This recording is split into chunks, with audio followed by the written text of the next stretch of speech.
करेंगे। हम जानेंगे कि ये 12 ज्योतिर्लिंग भारत में किस किस जगह पर स्थित हैं और साथ ही साथ हम इन ज्योतिर्लिंगों से जुड़ी पौराणिक कथाओं के बारे में भी जानेंगे।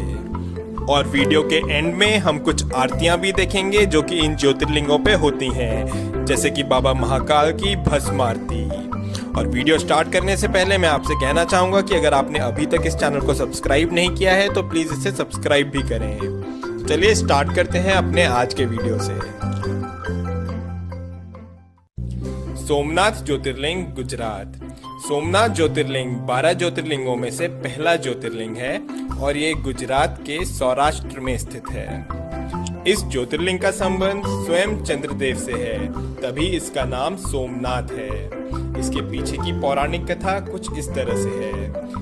चंद्रदेव की शादी दक्ष की 27 बेटियों के साथ हुई थी। इन 27 रानियों में से चंद्रदेव रोहिणी नामक रानी का ज्यादा ध्यान रखते थे और बाकी रानियों पे ध्यान नहीं देते थे। इस पर क्रोधित होकर के दक्ष ने चंद्रदेव को श्राप दिया कि चंद्रदेव की रोशनी का तेज कम होता जाएगा।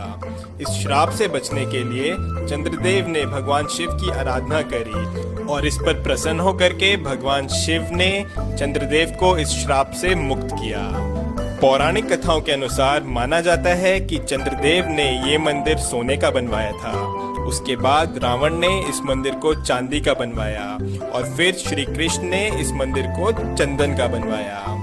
इतिहास के अनुसार माना जाता है कि अलग अलग युद्धों की वजह से सोमनाथ मंदिर 17 बार टूटा है और इसका पुनर्निर्माण हुआ है। आज जो हम सोमनाथ मंदिर देख रहे हैं उसका निर्माण श्री वल्लभ भाई पटेल ने करवाया था। और ये है सोमनाथ ज्योतिर्लिंग के आरती के दर्शन।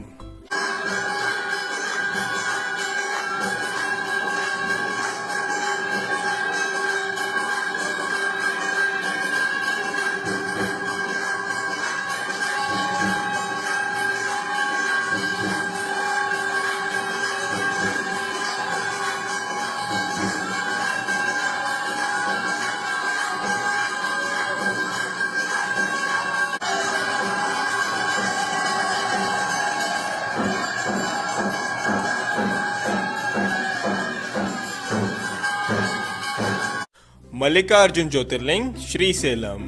मल्लिकार्जुन ज्योतिर्लिंग आंध्र प्रदेश में श्रीशैलम नाम की जगह में कृष्णा नदी के तट पर स्थित है। इसकी पौराणिक कथा कुछ इस तरह है। जब भगवान गणेश और भगवान कार्तिकेय की शादी की बात चल रही थी तब प्रश्न ये उठा कि किसकी शादी पहले होगी। इसका निर्णय करने के लिए भगवान शिव ने दोनों को विश्व का चक्कर लगा करके आने को कहा। इस पर भगवान कार्तिकेय अपना वाहन लेकर के निकल गए, लेकिन गणेश जी ने चतुराई दिखाई और भगवान शिव और पार्वती के ही 7 चक्कर लगा लिए। Amazon Global Selling Traditions of India अब देखेगी पूरी दुनिया। के वापस लौटे तो उन्हें लगा कि उनके साथ छल हुआ है और वो रूठ करके कैलाश छोड़ करके क्रौंजा पर्वत पर जाकर रहने लगे। माता पार्वती के कई बार समझाने पर भी उन्होंने अपना हट नहीं छोड़ा और वो कैलाश वापस नहीं आए। तब भगवान शिव और माता पार्वती स्वयं ही कैलाश छोड़ करके श्रीशैलम में आकर के रहने लगे और इस तरह से ये प्रसिद्ध हुआ मल्लिकार्जुन ज्योतिर्लिंग के नाम से। महाकालेश्वर ज्योतिर्लिंग उज्जैन। महाकालेश्वर ज्योतिर्लिंग उज्जैन में शिप्रा नदी के तट पर स्थित है। माना जाता है कि महाकालेश्वर ज्योतिर्लिंग स्वयंभू है, यानी कि वो खुद से यहाँ उत्पन्न हुआ है।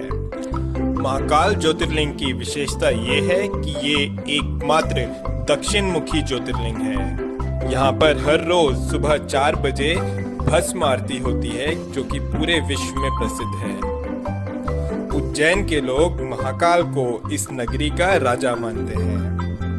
और ये है महाकाल बाबा की आरती के दर्शन।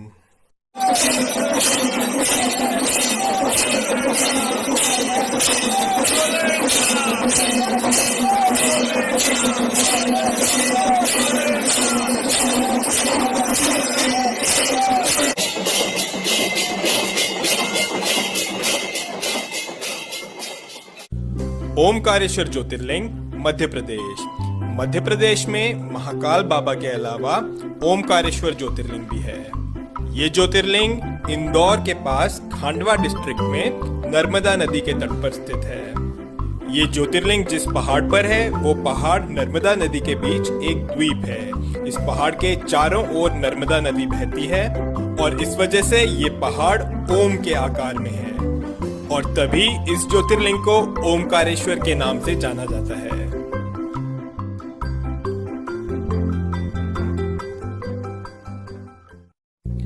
बैद्यनाथ ज्योतिर्लिंग देवगढ़ झारखंड। झारखंड के देवगढ़ डिस्ट्रिक्ट में बाबा बैद्यनाथ धाम है। पूरे भारत में यही सिर्फ एक ऐसा मंदिर है जहां पर ज्योतिर्लिंग और शक्तिपीठ दोनों एक साथ है। बाबा बैद्यनाथ को लेकर के कई सारी पौराणिक कथाएं हैं और उनमें एक कथा ये भी है कि यही वो जगह है जहां पर रावण ने भगवान शिव को प्रसन्न करने के लिए अपने 10 सिरों का बलिदान दिया था। भगवान शंकर ने प्रसन्न होकर के रावण को दर्शन दिए और रावण का इलाज किया। तभी इस धाम को वैद्यनाथ के नाम से जाना जाता है क्योंकि भगवान शंकर ने वैद्य की तरह रावण को ठीक किया। भीमाशंकर ज्योतिर्लिंग महाराष्ट्र। भीमाशंकर ज्योतिर्लिंग महाराष्ट्र में पुणे के पास सह्याद्री हिल्स पर है। यहाँ से भीमा नदी उत्पन्न होती है। इसकी पौराणिक कथा कुछ इस तरह से है। त्रिपुरासुर नामक राक्षस इस जगह पर काफी उत्पात मचा रहा था। उसको खत्म करने के लिए भगवान शिव खुद यहाँ पर आए और उससे युद्ध किया और उसको खत्म किया। युद्ध के बाद भगवान शिव काफी थक गए थे और यहाँ पर बैठ करके उन्होंने आराम किया और माना जाता है कि भीमा नदी उनके पसीने से निकलने वाले जल से उत्पन्न हुई। इसके बाद वहाँ के लोगों ने भगवान शिव से प्रार्थना करी कि वो यहीं पर ही बस जाएं, तो भगवान शिव प्रसन्न होकर के यहाँ पर हमेशा के लिए भीमाशंकर ज्योतिर्लिंग के रूप में स्थापित हो गए। रामेश्वर ज्योतिर्लिंग तमिलनाडु। रामेश्वर ज्योतिर्लिंग तमिलनाडु में रामनाथ नाम की जगह पर है। ये 12 ज्योतिर्लिंगों में से एक ज्योतिर्लिंग तो है ही, साथ ही साथ ये हिंदू धर्म के अनुसार 4 धामों में से एक धाम भी है। रामेश्वर ज्योतिर्लिंग की स्थापना स्वयं श्री राम ने करी थी। लंका तक जाने के लिए समुद्र पार करने से पहले श्री राम ने स्वयं इस शिवलिंग की स्थापना करी थी, तभी इसको रामेश्वर नाम से जाना जाता है।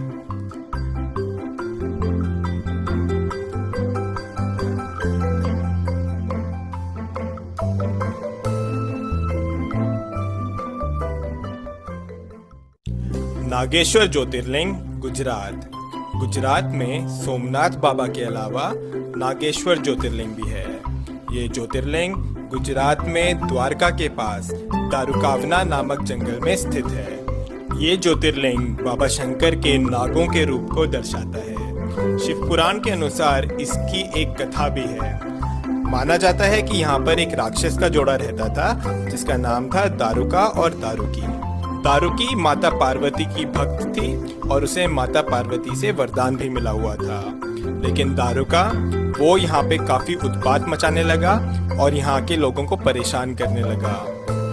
उसने सुप्रिया नामक एक शिव भक्त को कई अन्य लोगों के साथ बंदी बना लिया। इस पर सब लोगों ने शिव जाप शुरू कर दिया और तब शिव ने उनकी रक्षा के लिए यहाँ पर ज्योतिर्लिंग का रूप लिया। तब से यहाँ पर भगवान शिव नागेश्वर ज्योतिर्लिंग के रूप में विराजमान हैं। विश्वनाथ ज्योतिर्लिंग बनारस।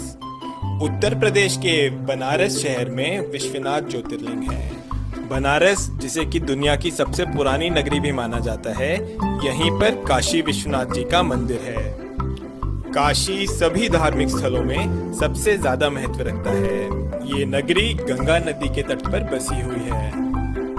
काशी विश्वनाथ जी के दर्शन आदि शंकराचार्य जी जैसे कई ऋषि मुनियों ने करे हुए हैं। इस स्थान के बारे में मान्यता है कि अगर प्रलय भी आएगी तो काशी विश्वनाथ बचा रहेगा। माना जाता है कि इसकी रक्षा के लिए शिव जी इसे अपने त्रिशूल पे उठा लेंगे और सब कुछ ठीक होने पर इसे पुनः इसके स्थान पर रख देंगे। जो मंदिर हम आज देख रहे हैं, इसका निर्माण देवी अहिल्याबाई होलकर ने कराया था और ये हैं काशी विश्वनाथ जी के आरती के दर्शन।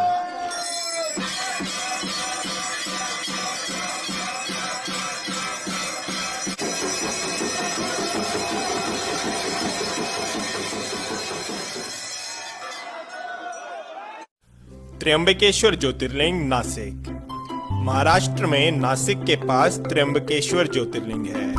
ये ज्योतिर्लिंग ब्रह्मगिरी पर्वत के पास है और ब्रह्मगिरी पर्वत से गोदावरी नदी उत्पन्न होती है। माना जाता है कि गौतम ऋषि और गोदावरी नदी के आग्रह करने पर भगवान शिव ने यहाँ पर ज्योतिर्लिंग का रूप लिया।